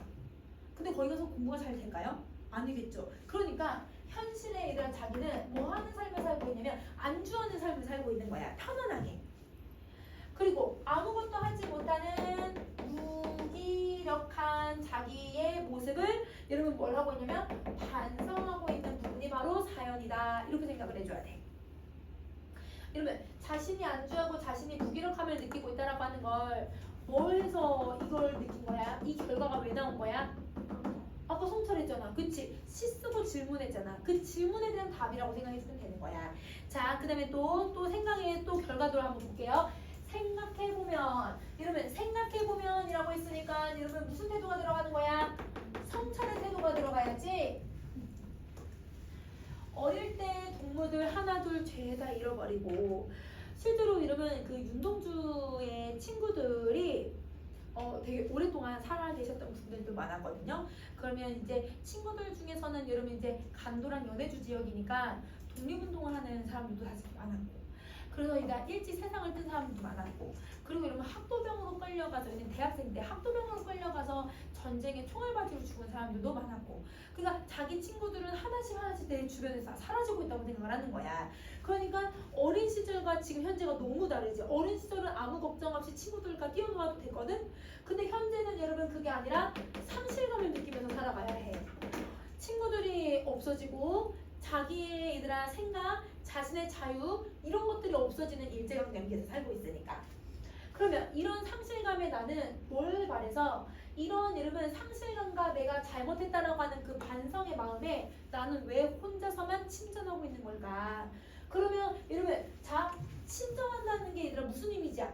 하강. 그렇지. 떨어지는 하강의 이미지를 사용을 해서 여러분 뭘 드러내려고 하고 있냐면 자신의 내적 갈등을 표현하는 거예요. 왜 내적 갈등이냐면 왜 나 이렇게 살고 있지? 난 어떻게 살아야지? 이렇게 살아야 되나? 이렇게 살아야 되나? 이렇게 계속 고민을 하고 있는 중인 거야. 그리고 이 내적 갈등을 하고 있는 이유도 자기 성찰 때문에 하고 있구나 이렇게 생각해 주면 되지. 그러면 자기를 이렇게 계속 이것도 질문의 방식을 쓰잖아 얘들아. 질문을 계속 하자. 여러분 질문을 한다는 건 난 이런 사람이야 라고 단정을 짓는 게 아니라 난 뭐 하는 사람이지? 난 어떤 사람이지? 난 지금 뭘 하고 있는 거지? 나를 객관적으로 보려고 노력을 하는 거야. 그래서 여러분 자기 객관화가 들어갔다고 생각하시면 돼요. 자기 대상화예요. 자기 객관화, 자기 대상화를 통해서 주제를 드러내고 있는 거다. 거기에서 무기력한 현재의 삶을 얘기하고 있다고 생각해주면 되는 거야. 자, 그러면 이 그러면 동그라미들은 내가 추구하는 나의 긍정적인 모습을 가지고 있는 존재일까? 아니면 나의 초라한 모습을 갖고 있는 존재일까? 초라한 모습이야. 그러니까 이런 자아를 현실적 자아라고 하죠. 자, 여러분 현실적 자아의 다른 말도 정리 한번 해볼게요. 현실적 자아는 여러분 일상적 자아라고도 하고요. 일상적 자아. 왜냐면 일상을 살아가는 나의 모습이니까. 여러분 이 현실적 자아는 다른 사람들한테 보여질까 안 보여질까? 보여줘요. 보여줘요. 왜냐면 일상으로 살고 있으니까 현상적 자아라고 하죠. 보여진다고 해서. 한다. 그럼 이거는 내 내면 속에서 내가 추구하는 모습일까 아니면 다른 사람들한테 보여지는 외면적인 모습일까? 외면. 외면. 그렇지. 이렇게 정리를 해줘야 돼. 자, 그럼 여러분 자의 종류를 좀 정리해봤고 그 다음 것도 한번 봐보자. 인생은 살기 어렵다는데 시가 이렇게 쉽게 쓰여지는 건 부끄러운 일이다. 자, 이런 부모님만 봐도 알죠? 부모님은 정말 인생 힘들게 자기를 위해서 이렇게 열심히 해주시잖아. 그리고 친구들도 여러분 무언가를 이루면서 혹은 여러분 자기의 목숨과 신념을 위해서 뭔가 하나씩 이뤄가고 있잖아. 그런데 자기는 아무것도 하지 않고 오롯이 그냥 시가 너무 쉽게 쓰여지는 거. 왜? 자기가 천명이어서 하늘의 운명을 받아서 시가 너무 쉽게 쓰여지는 거야. 그 쉽게 쓰여지는 게 너무 부끄럽다고 생각이 드는 거죠. 자기 자신하고 다른 사람들의 태도가 비교가 되는 거야. 비교.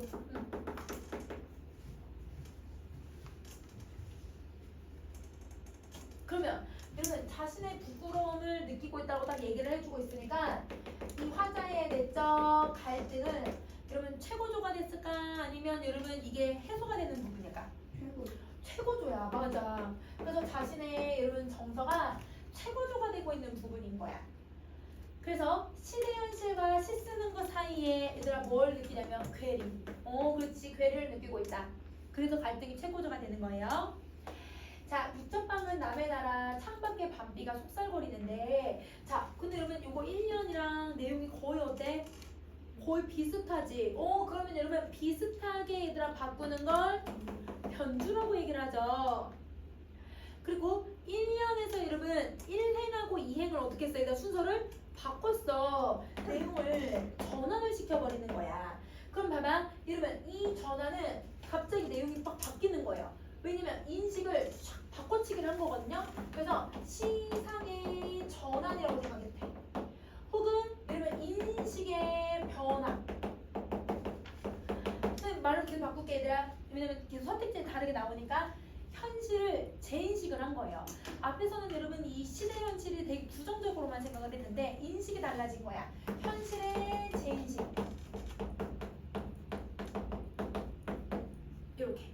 그러면 시상이 전환이 되어서 화자는 계속 내가 친전한다, 밑으로 간다, 부끄럽다, 내적 갈등이 최고조였는데 근데 갑자기 정서가 딱 바뀌어. 어떻게 바뀌는지 한번 봐봐 얘들아.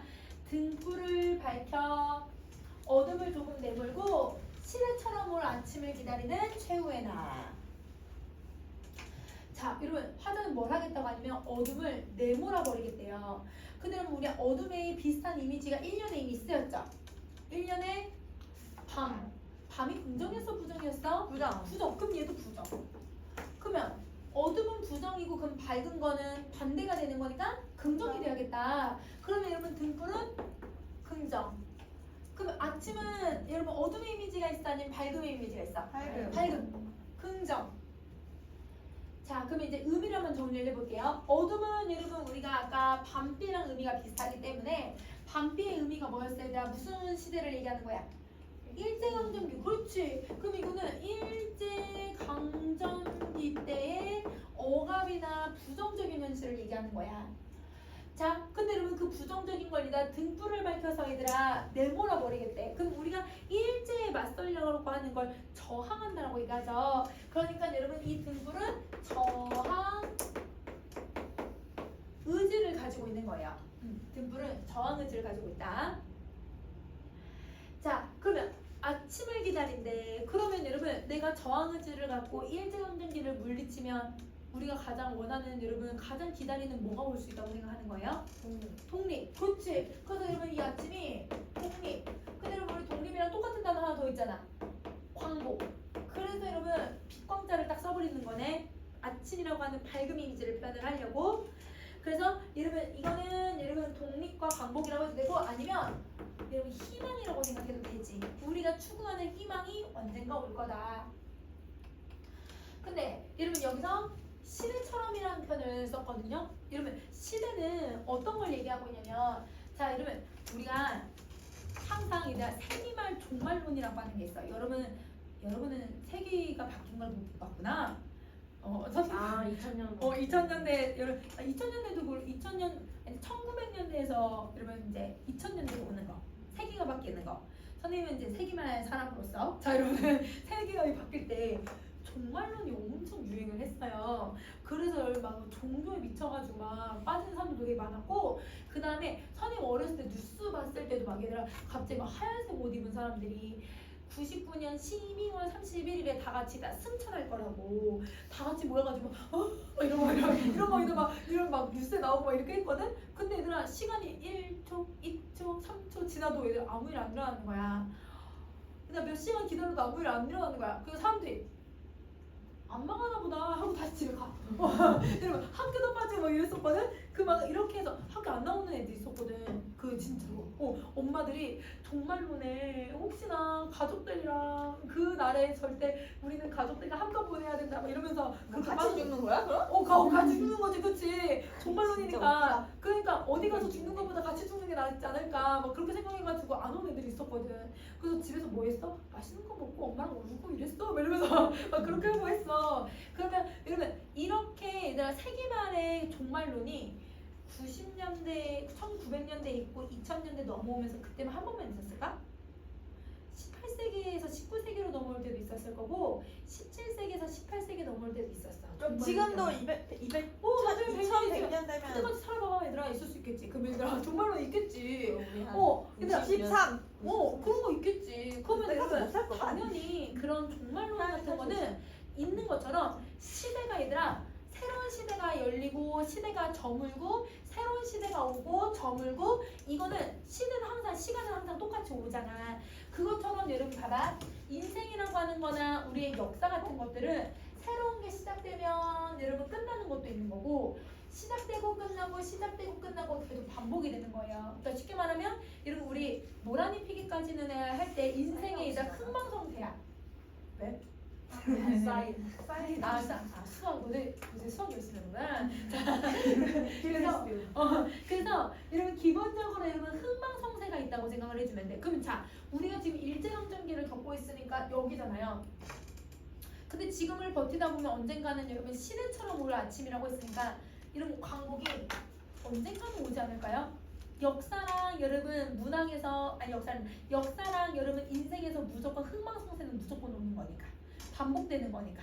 그러면 여러분 시대처럼이라고 하는 건 여러분 비유적 표현인 건데 그러면 이 비유적 표현에서 여러분 뭘 보여주려고 하는 거냐면 조국 광복이 당연히 온다고 생각하는 걸까 아니면 안 온다고 생각하는 걸까? 당연히 와. 왜냐면 저게 계속 반복되는 것처럼. 그래서 여러분 광복이 여러분 도래는 온다라는 뜻이죠. 도래의 당위성 당연한 이유를 제시하는 거다. 이렇게 생각하면 돼. 그러면 화자는 아까는 얘들아 나 왜 이렇게 침전하고 있어? 나 왜 이렇게 부끄러워? 이러고 있다가 갑자기 태도 확 바뀌었지 얘들아. 자기가 이걸 하겠다고. 그러면 여러분 어떤 태도를 갖게 되냐면 여러분 극복 의지를 갖게 되는 거예요. 그러면 이 극복 의지를 갖고 있는 건 긍정적 자아야 부정적 자아야? 긍정이야. 그러니까 최후의 나라고 얘기하고 있는 거야. 이게 무슨 자아예요 여러분? 이상적 자아를 얘기하고 있는 거죠. 자, 그러면 이상적 자아는 여러분 내 내면에 있을까? 겉으로 드러날까? 내면. 그렇지. 그래서 내면적 자아라고도 하고 내가 추구하는 그치. 본질적 자아라고 얘기를 하는 거야. 이렇게 정리해 주시면 돼요. 자, 마지막이요. 나는 나에게 작은 손을 내밀어 눈물과 미안으로 잡는 최초의 악수. 자, 여러분 왜 여러분 이 이상적자가 여러분 현실적자보다 먼저 나와서 왜 화해를 하고 있다고 생각하냐면 여러분 얘가 왜 이상적자라고 선생님 설명할 수 있냐면 먼저 손을 내밀거든요. 먼저 악수를 하는 거예요. 그 말은 여러분 먼저 용서를 구하는 아량을 가지고 있는 존재거든. 이상적자하고 여러분 현실적자가 있으면 누가 좀 더 여러분 가치관이 더 뛰어난 여러분 자아일까? 이상적자야. 왜냐면 내가 추구하는 자니까. 그러니까 얘가 좀 더 여러분 가치관이 더 얘가 좋고 더 여러분 현실의 그 옹졸한 무기력한 나의 모습이 아닌 더 포괄적으로 얘가 이겨내겠다라고 하는 자아가 먼저 손을 내밀어서 약수를 청한 거야. 그러니까 얘가야 얘들아 이 이상적자, 얘는 현실적자 이렇게 생각해 주시면 돼요. 그러면 이렇게 손을 내밀어서 악수를 했대. 그럼 이 악수는 여러분 자아 간의 갈등이 뭐가 된 걸까? 해소라고 해도 되고 선생님 화해 먼저 쓸게. 왜냐면 여기 아래 갈등 해소가 있어서 여러분 갈등 해소라고 보셔도 되고요. 그런데 여러분 이 갈등이 해소된 건 자기가 스스로 계속 뭘 했냐면 자기 성찰 반성을 했죠. 자기 반성을 통해서 여러분 극복 의지를 드러낸 거예요. 현실 극복 의지를. 자기 반성을 통해 현실 극복 의지를 드러내고 있다. 자, 그러면 여러분 이 작품에 여러분 시상 전개 방식 정리 한번 해보자. 자, 여러분 시상 전개 방식은 첫 번째 밝음과 어둠에 대조되는 단어들 너무 많은데 명함. 명함의 대비. 그렇지. 이거랑 그 다음에 여러분 우리 시상의 전환이 아까 쓰였거든요. 그래서 여러분 시상의 전환이 여러분 이렇게 여러분 그래프가 있다고 한다면 마이너스 플러스라고 했을 때 정서 변화가 어느 해를 기점으로 갑자기 확 바뀌어야 돼. 8년. 여러분 8년이 얘들아 유척방은 남의 나라 여기로 인식을 하는 부분이었거든. 이렇게 된다고 생각해야지. 그래서 쉽게 쓰여진 시는 상징적 의미들을 좀 잘 기억해주면 좋을 것 같아.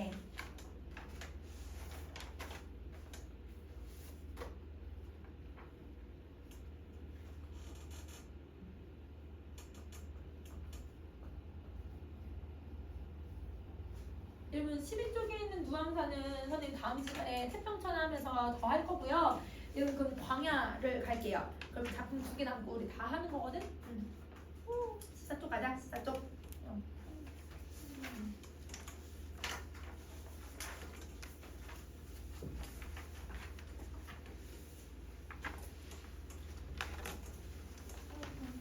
이거 길어요?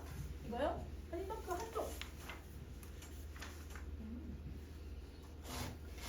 근데 우리 이거 작년에 너네 모의고사 이거 안 들어갔었나? 이거 들어갔었어요. 그치? 했었지? 기숙사 뭐 있었지 않았어? 이거. 아니 이거 말고 따로. 딴 것도? 그 무슨 꽃? 꽃 있었던 것 같은데 꽃. 꽃도 있었나? 우리? 네 무슨 이거랑 무슨 동방의 꽃? 네, 꽃 꼬리는 거 있었는데. 꼬꼬꼬 거리는 거 있었어? 본질? 아 몰라. 그거 아니. 기억 안 나. 몰라 기억 안 나. 네, 광야 보자. 광야는 넓은 들판을 얘기하는 단어지. 그럼 이 넓은 들판이 쉽게 말하면 우리 땅, 우리 조국이라고 생각을 해주면 쉬울 것 같아. 우리 조국에 어떤 일이 있었는지를 시간 순서대로 제시를 해주는 거야. 자, 한번 가보자. 까마득한 날에. 여러분 시간이 과거가 돼야 되네요. 까마득한 날에. 자, 하늘이 처음 열리고. 여러분 하늘이 처음 열렸다는 건 이 광야가 드디어 태어난 거야. 이 지구에. 그러면 광야의 얘들아 시작, 탄생 이렇게 생각하면 되고, 이걸 여러분 우리가 천지가 열리는 개벽의 순간을 표현을 해주고 있는 거야. 천지 개벽의 시간, 순간. 자, 그러면 여러분 하늘이 처음 열렸죠. 광야가 만들어졌어요. 근데 이 광야라고 하는 이 땅에 어디 얘들아 시간 좀 지나서 어디서 다구는 소리가 들렸으랴라고 질문을 했지만 여러분 들렸다라고 그냥 서리. 답이 얘기해도 돼. 서리법이야. 자, 근데 여러분 다구는 소리가 뭐냐면 인간이 얘들아 이제 가축들을 키우기 시작을 하게 돼요. 이 여러분 이제 농경 생활을 시작을 하면서 가축을 키우기 시작을 하거든요. 그러면 다구는 소리는 여러분 인간의 여러분 생활이 농경 생활로 바뀌기 시작을 했다. 이런 걸 상징해도 되고 인간의 생활이라고 생각해도 되고, 아니면 이 땅에 인간이나 닭 같은 여러분 생명이 탄생했다라고 하는 것, 이것에 얘들아 그 기척을 표현해 주는 걸 수도 있어. 봐봐, 여러분 지구가 처음 만들어지고 나서부터 바로 여러분 생명체들이 있었어요?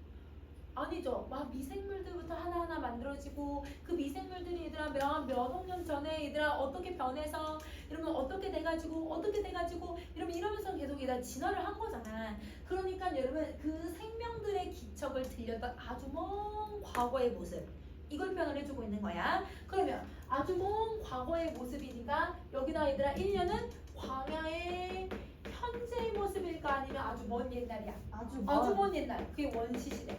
원시성. 그래서 광야의 원시성을 제시해주고 있다. 이렇게 생각해 주시면 돼요. 자, 그 다음에 모든 산맥들이 바다를 연모에 휘날릴 때에도 그럼 여러분 이 땅에 여러분 이제 판과 판이 만나면서 얘들아 지진도 일어나고 판과 판이 만나면서 얘들아 뭐가 올라오냐면 산맥들 화산이나 산맥들이 만들어지잖아. 그럼 저 산맥들이 얘들아 바다 근처에서 산맥들이 만들어진다 하더라도 그러니까 땅이 만들어질 때도 이곳을 범할 수가 없었대.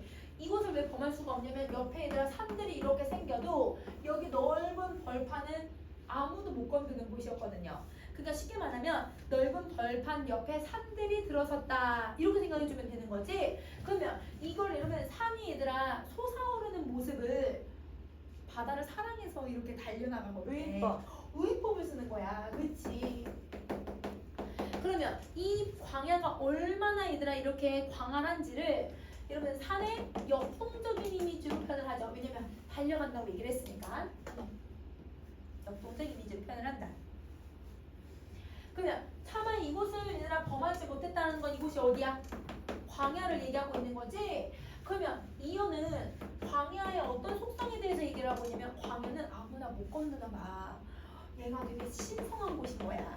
그래서 여러분 우리 조선의 땅은 여러분 일제가 얘들아 침범할 수 없는 아주 이러면 신성한 땅이다. 뭐 이런 식으로 옛날에 얘기하고 있는 거지. 옛날 가치가 아니야. 옛날에 대한 이야기를 하고 있어. 자, 그 다음에 여러분 3년 끊임없는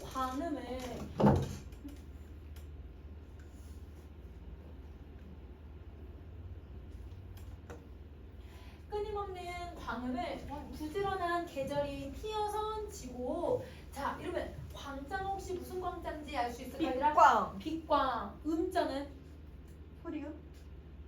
음지음. 음지음. 양음할 때, 음양할 때. 그러면 이러면 빛나는 거랑 어두운 게 빛나고 어둡고 빛나고 어두운 게 계속 이런 계절처럼 피고지고 피고지고 한대요. 그러니까 쉽게 말하면 어두웠다가 밝아졌다가 어두웠다가 밝아졌다가 어두웠다가 밝아졌다가.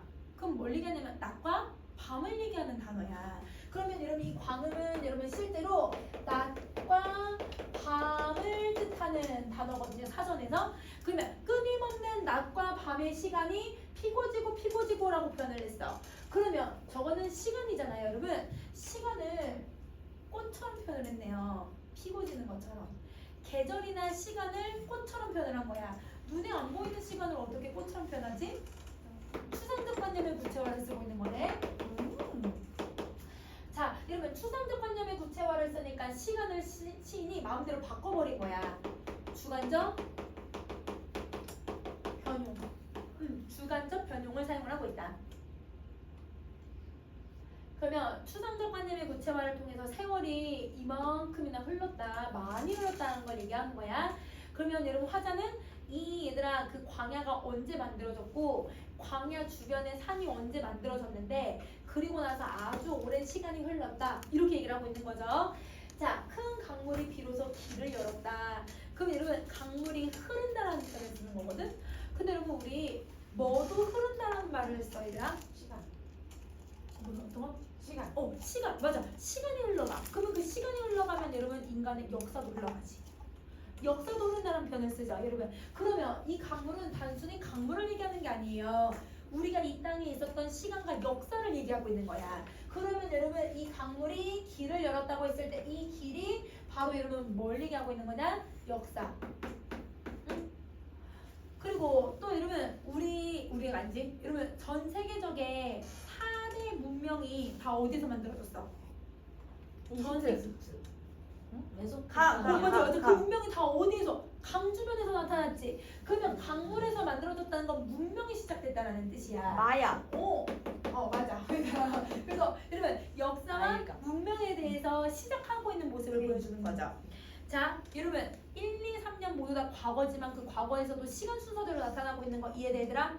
이해됐어? 네. 자, 그러면 여러분 3년 정리 한번 해볼게. 그럼 역사가 이 땅에 이 광야에 우리 얘들아 고조선부터 이러면 삼국시대부터 우리 얘들아 뭐 고려 조선까지의 역사와 문명이 시작되었다라고 하는 것을 보여주는 부분이다. 이렇게 생각하시면 돼요. 그러면 여러분 1년부터 3년까지는 여러분 어디에 시간이 들어가는 거야? 과거의 시간이 들어가는 거네. 그치? 그래서 1년부터 3년까지는 과거야. 자, 그럼 이제 사연을 갈게요. 지금, 여러분 지금이니까 언제가 돼야 돼요? 현재. 그렇지. 지금 눈이 내리고 매화 향기가 홀로 아득하니 내 여기 가난한 노래에 씨를 뿌리겠다. 그럼 여러분, 자, 내가 화자 뭐 하려고 하냐면 씨를 뿌리려고 하죠. 근데 여러분 씨 뿌리려고 하는데 날씨가 어때요? 눈이 내려요. 여러분 씨 뿌릴 때 눈이 내리면 여러분 이 씨 어떻게 될까? 얼어. 다 얼어. 얼어서 싹이 안 나. 봄이 될 때. 그러면 여러분 이 눈이 내리지는 거는 여러분 나에게도 이 광야에게도 여러분 긍정적인 역할을 하고 있는 걸까? 부정적인 역할을 하는 걸까? 부정이야. 왜냐면 내가 못하게 하잖아. 고난과 시련을 경험하고 있는 거다. 자, 매화향기가 홀로 아득하니. 자, 여러분 매화향기면 우리 얘들 고전 시간에서 대부분 뭘 상징하는 애였지? 지조와 절개 의미에. 그러면 여러분 얘도 그 지조와 절개라고 생각하면 돼. 이 지조와 절개는 여러분 누구의 지조와 절개냐면 우리 민족의 지조예요. 민족의 절개고 민족의 기상을 얘기하는 거예요. 그러면 여러분 이게 향기가 나타나기 시작을 한다는 건 매화향기는 여러분 겨울에도 봄이 오고 있다는 걸 알려주는 모습이거든. 그러니까 여러분 이런 시련 속에서도 우리 조상의 우리 얘들아 이 민족의 얼과 기상이 퍼지기 시작을 하고 있다는 거야. 그러면 여러분 이거는 우리가 광복을 할 수 있다라고 하는 조국 광복의 기운을 느끼는 거고 후각적인 이미지를 통해서 민족의 강인한 정신을 매화향기로 표현을 해주는 거예요. 그러면 화자는 아무리 춥고 힘들어도 광복의 기운이 있네. 우리 조상 우리 얘들아 조선 사람들이 이 민족이 이렇게 강인한 정신을 가지고 있네. 그러면 나는 이들을 위해서 그럼 나는 씨앗을 뿌려야겠다. 이렇게 얘기를 하고 있는 거야. 그러면 자 이러면 뿌려라. 이러면 내가 뿌려야겠다라고 나누고 뿌려라라고 해서 스스로 명령을 해버리잖아요. 자기 자신한테. 그러니까 아주 강한 의지적 태도가 만들어져야 돼요. 명령량이. 그리고 가난한 노래의 씨는 여러분 조국 강복을 위한 자기 희생을 하고 있는 거죠. 왜? 여러분 민족의 이 정신을 위해서 이 광복의 기운을 위해서 자기가 추운데도 씨를 뿌리고 있는 거잖아. 나의 희생이 들어가는 거야. 그러면 왜 이 사람은 희생을 하려고 하는 걸까? 이게 여러분 문학에서는 속죄양 모티프를 쓰고 있다고 얘기를 해요. 속죄 양.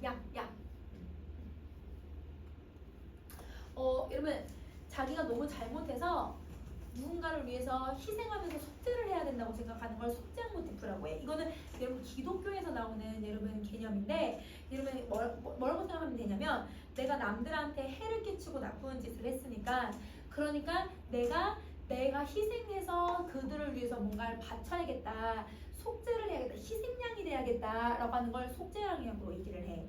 그러면 여기서 얘들아 이 이육사가 잘못했다는 게 아니라 자기는 지식인으로서 이러면 독립운동을 하고 지식인으로서 여러분 이 일제가 이렇게 억압을 하고 있는 거에 아무런 힘을 가질 수가 없으니까 그러면 자기는 씨앗을 뿌리는 행위라고 해서라도 난 너희들을 위해서 뭘 하겠다. 이걸 얘기하고 있다고 생각해야 돼. 자 그러면 여기까지 했을 때 그러면 사연은 현실에 대한 여러분 어떤 의지를 보여주고 있는 걸까? 극복 의지를 보여주고 있는 부분이라고 생각하시면 돼요.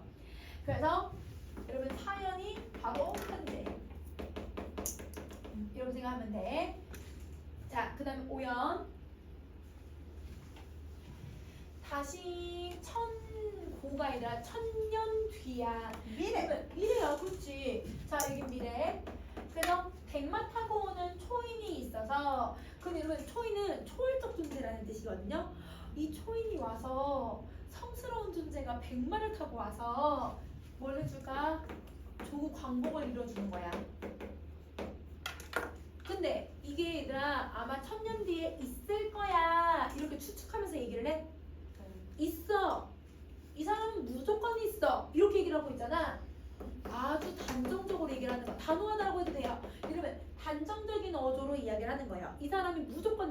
같고. 그러면 여러분 이 이육사는 광복이 무조건 올 거라고 생각해요? 안 올 거라고 생각해요? 올 거라고. 올 거라고 생각하죠. 돌의 당위성을 얘기하는 거예요. 누구처럼? 아까 윤동주처럼. 윤동주도 광복이 무조건 노래할 거라고 생각하지. 시대처럼 올 거라고 생각하니까 여기도 무조건 온다고 생각을 하는 거야. 이 광야에서 못 부르게 하리라. 그럼 여러분 아까 나 이거 무슨 씨앗을 뿌렸더라? 가난한 노래를 뿌렸지. 그 노래 내 밑거름, 내 희생의 밑거름을 가지고서 이 사람이 얘들아 광복을 할 수 있게끔 도와주겠다. 이걸 얘기하는 거야. 내가 광복하겠다는 게 아니야 얘들아. 내가 읽어놓은 하나하나가 광복을 할 수 있게끔 도움이 되게끔 하겠다. 이걸 얘기를 해. 그러면 자신이 꿈꾸는 이상 시련의 염원을 간절하게 여러분 간절하게 이야기하고 있는 부분이다. 그러면 화자는 여러분 이 미래에 대해서 여러분 부정적으로 생각하나요? 아니죠. 기대하죠. 얘가 무조건 올 거라고 확신하죠. 그러면 미래에 대한 기대와 미래에 대한 확신이 있기 때문에 여러분 선생님 빈칸을 안 만들어놨지만 화자는 무슨 태도를 갖고 있냐면 여러분 과거지향적이에요, 현재 중심이에요, 미래지향적이에요. 미래지향적인 태도를 갖는 거예요. 미래지향적 태도를 갖고 있는 거다. 자, 그러면 여러분 우리 다음 페이지로 가서 요거 어조들만 조금씩만 더 정리 한번 해볼게요. 선생님 정리한 것 좀 한번 보자. 아까 얘들아 단정적인 어조도 있지만 화자는 무슨 어조를 쓰냐면 여러분 이거 송민국처럼 두 사람이 말을 주고받아요. 자기 혼자 얘기하죠. 그러면 여러분 무슨 어조가 나와요? 독백적 어조에 여러분 뿌려라 명령하고 그 다음에 여러분 또 자기 의지를 아주 투철하게 막 계속 얘기하잖아.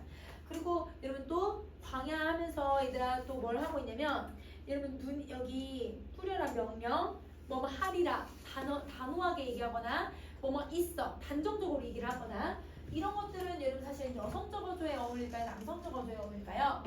남성적 어조인데 요즘은 선생님들이 남성적 여성적 따로 쓰진 않으니까 이 남성적 어조는 강인한 어조라고 생각해줘도 돼. 되겠지? 이런 어조를 만들어내고 있다. 그 다음에 또 아랫부분 하나 더 요거 자 이러면 사연이 얘들아 화자가 지금을 얘기하고 있는 거라서 지금의 태도가 너무 잘 드러나거든.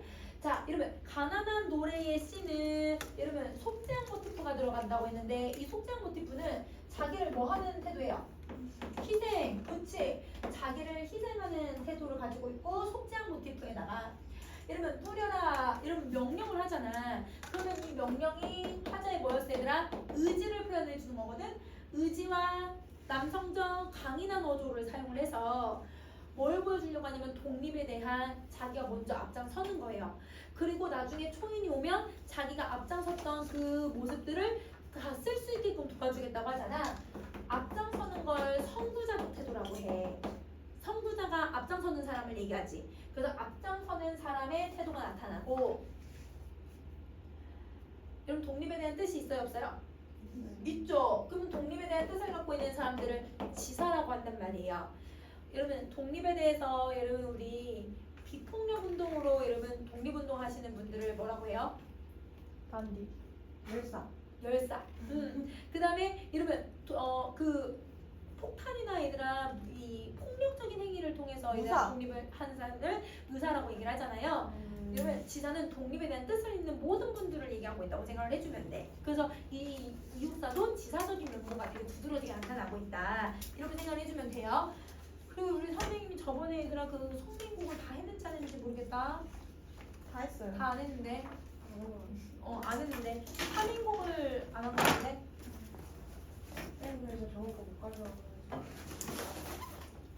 선생님 이거 갈게요. 아니 이거 그냥 한 개만 아 괜찮아요. 잡을 수가 나 있을까?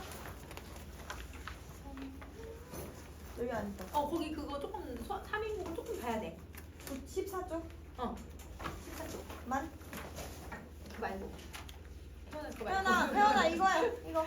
산책. 없어? 정신 차려. 혜연이 없어? 혜원이 잠깐 어디 갔다 온 거 아니지? 있어? 파란 색감? 오케이 오케이 오케이. 혜원이 혜연이 정신 차려야지. 혜원이 주는 거 아니다. 좀 전에 만데. 혜연이 지금 약간 이 시간 지금 힘들거든. 혜연이 힘들어. 혜연이 오늘 집 가서 또 뻗겠네. 혜원이 이거 끝나 독서실 가라 그랬는데, 그치? 집 가야겠어.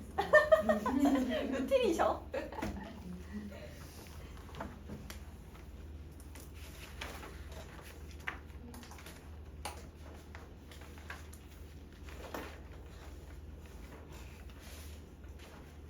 얼른 합시다. 나좀 자꾸 제 쪽. 야, 나 괜찮아, 더 줘봐. 자, 여러분 여기 3인공 이 부분만 선생님 해석해 줄게. 문제 풀다 보니까 아마 3인공이랑 비교하는 거 많았을 거야, 얘들아. 자, 요거 한번 볼게요. 자, 같이 작아도 얘들 한번 봐봐. 네. 차라리 내가 죽어서 범나비가 되겠다. 근데 여러분 얘랑 이거 구조 그냥 똑같은 거 아니야? 오. 그치? 그러면 차라리 내가 죽어서 범나비가 되겠다고 했으니까 얘도 그러면 화자에 뭐가 돼야 돼? 저기요? 빨리 끝내자면서 분신. 공부해야죠. 여러분 분신. 공부하자. 맞아. 자, 그러면 분신이 되어서 이다 범나비가 호랑나비야. 호랑나비가 되어서 꽃나무 가지마다 간대족족 앉았다가 그러면 여러분 나무랑 꽃마다 다 앉았다가 향 묻힌 날개로 니네 옷에 옮기고 싶구나. 그럼 여러분 이게 날개거든? 자기 향이 묻혀질 때 그거를 여러분 내 존재잖아. 내 존재를 님에게 막 냄새를 풍겨주고 싶대. 그러면 여러분 이 향 묻은 날개는 나의 무슨 마음을 전달하려고 하는 거냐면 충성심. 나의 충성심이야. 여러분 달빛을 쏘아붙이는 거랑 똑같아요. 달빛도 내 사랑을 전달하는 거잖아요. 그러니까 여기도 향 묻힌 날개가 내 사랑이자 충성심을 얘기하는 거야. 그거를 여러분 님의 옷에다가 다 전해주고 싶은 거지. 내 정성이야. 내 사랑을 전달을 하는 거죠. 근데 내 사랑을 전달했는데 님이 날인 줄 모르셔도 여러분 나를 인식해요 못해요? 못해. 나를 인식 못해. 나를 인식하지 않고 그런데도 나는 님을 계속 쫓아다니겠대. 이거 동동에도 나왔던 표현인데? 이별을 받아들여 안 받아들여? 안 받아들여. 안 받아들이고 쫓아다닌다는 건 여러분 무슨 태도 나와야 돼? 적극. 그러니까 여기는 인식을 못하게 한다라고 하는 소극적인 면모랑 적극적으로 쫓아다니겠다라고 하는 모습이 둘 다 나타나고 있다고 생각하시면 돼요. 그러면 여러분 그 아래 진술 방식을 한번 정리 한번 해볼게요. 여러분 얘는 혼자서 얘기를 해요. 그러면 혼자서 얘기하니까 여러분 3인국은 뭐가 나와야 돼? 돈백. 그렇지.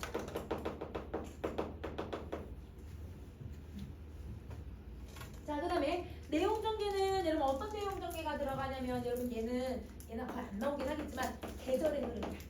계절의 흐름으로 주제를 형성해줘. 자, 그 다음에 표현을 어떻게 표현하냐면 여러분 지금 송민국은 표현을 어떻게 한다고 했어? 순우림을 많이 쓴다고 했죠? 얘는요 한자어가 엄청 많아요. 자, 한자어가 많고 님을 얘들아 계속 집에서 기다리기만 하거든요. 님을 기다리는 소극적. 여러분, 맞아, 소극적인 모습을 가지고 있어. 그리고 그 그리움을 자기 속으로만 계속 쌓아. 그래서 여러분 이게 사대부 여성의 목소리가 나오는 거예요. 왜냐면 사대부 여성은 바깥에 나갈 수가 없었잖아. 그리고 이런 한자어 공부를 많이 했었으니까 한자도 공부를 했었으니까 사대부 여성의 목소리로 얘기하고 있구나. 자, 그러면 여러분 이제 범나비 비교 한번 해볼게. 자, 여러분 범나비 이미지, 얘들아 맨 처음 게 이미지 있었었지 얘들아. 자, 이미지가 무슨 이미지를 써요? 얘는 무슨 이미지 쓸까요? 호랑나비예요. 호랑나비. 시각. 그리고 아까 향 묻힌 날개. 후각. 후각. 이렇게 두 가지 이미지를 써. 그러면 여러분 아까 이렇게 우리 총 분신 3개 중에 이미지를 제일 많이 쓰는 게 누구야? 구준비. 구준비. 그래서 걔가 제일 적극적인 거. 그럼 나걸은 시간밖에 없으니까 나걸이 제일 소극적인 거. 알겠지? 빨리 끝내려고 그러는 거지? 자, 그 다음에 얘는 두 번째 선에 뭐 썼지? 이미 인식하기 어려움. 인식하기 어렵다. 얘는 이미 인식하려고 말랑. 인식을 못하죠. 왜냐면 님이 날인 줄 모르셔도 라고 했으니까 인식을 못해 님이. 그 다음 거 뭐 썼어 선생님? 멀다. 멀다. 얘는 가까울까 멀까? 멀지. 멀다 가깝지. 가까워. 가깝다 멀어. 따라서 여기 가깝죠. 자, 누구 앞에? 그러니까 얘가 이런 범나비가 딱 중간의 성격이야. 소극적인 면모, 적극적인 게 다 섞여 있는 거야. 자, 그다음 또 뭐였었지, 선생님? 다양하게 할게 장막이면 내내. 얘는 기간이 없어. 기간 빼고. 그다음엔요? 없어요. 소극적 아, 적극적. 소극적. 그러면 얘는 중간. 소극 중간. 그렇지. 그러면 낙월하고 범나비를 비교하면 누가 적극적이야? 낙월, 범나비.